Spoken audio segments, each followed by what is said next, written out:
Creeping genocide ini akan terjadi ketika wilayah-wilayah adat, tanah-tanah adat sudah tidak dikuasai lagi oleh masyarakat adat. Ini boleh dikutip. Karena saya menemukan praktik-praktik ini sudah terjadi di banyak tempat. Tanahnya dirampas untuk keperluan-keperluan pembangunan.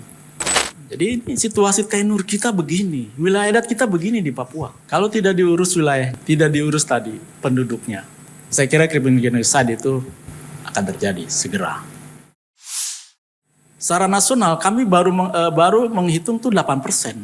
Ada 265.000. Ini dibangga-banggakan sudah oleh pemerintah bahwa hutan adat sudah diakui. Baru 138 hutan adat. Di Jayapura ada 6, di Bintuni ada 1. Baru 7 di tanah Papua hutan adat yang diakui oleh pemerintah. Tapi berapa besar state forest atau hutan yang diklaim sebagai hutan negara? Hampir 70-80% di tanah Papua, bahkan lebih diklaim sebagai hutan negara.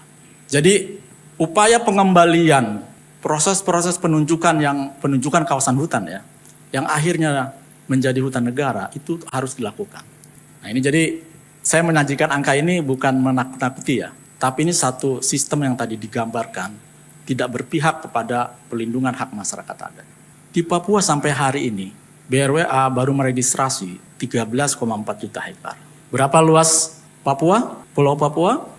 Untuk yang di Indonesia bagian barat ini 41 juta hektar lebih. Baru 32% yang dipetakan dan itu pun belum semua memiliki data yang memadai, lengkap.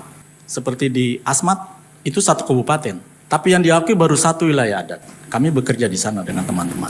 Sudah ada peta indikatifnya, tapi yang definitif itu baru 1. Sekarang lagi proses 2. Yang agak-agak coklat muda itulah wilayah-wilayah adat yang ada di registrasi di BRWA. Jadi kawan-kawan muda, ini masih banyak PR kita. Tidak bisa dibiarkan ini menunggu pemerintah pusat dan juga pemerintah daerah untuk bekerja. Kalau sistemnya seperti sekarang.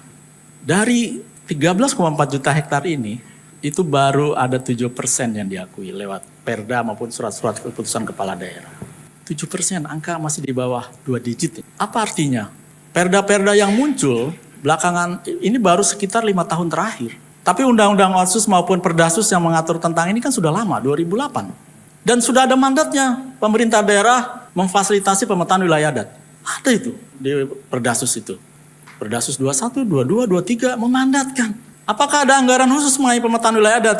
Tidak ada. Pak Matius belakangan 5 tahun terakhir anggarkan itu. Ini menurut saya penting sekali.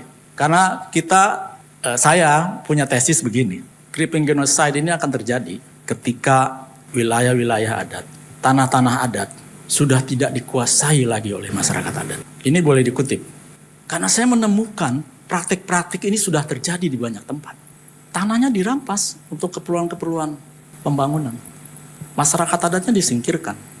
Saya punya foto nanti baik sekali, satu peristiwa yang memang kami bekerja di sana di Kalimantan Tengah. Bagaimana status tenurial wilayah adat? Nah, ini tenurial ini satu sistem penguasaan yang kita bilang di wilayah adat. Karena pada kenyataannya di wilayah adat ini sudah banyak kapling-kapling peta-peta yang diproduksi oleh negara, oleh pemerintah, dan peta-peta yang diproduksi oleh badan-badan usaha, baik badan-badan usaha negara maupun badan-badan usaha swasta.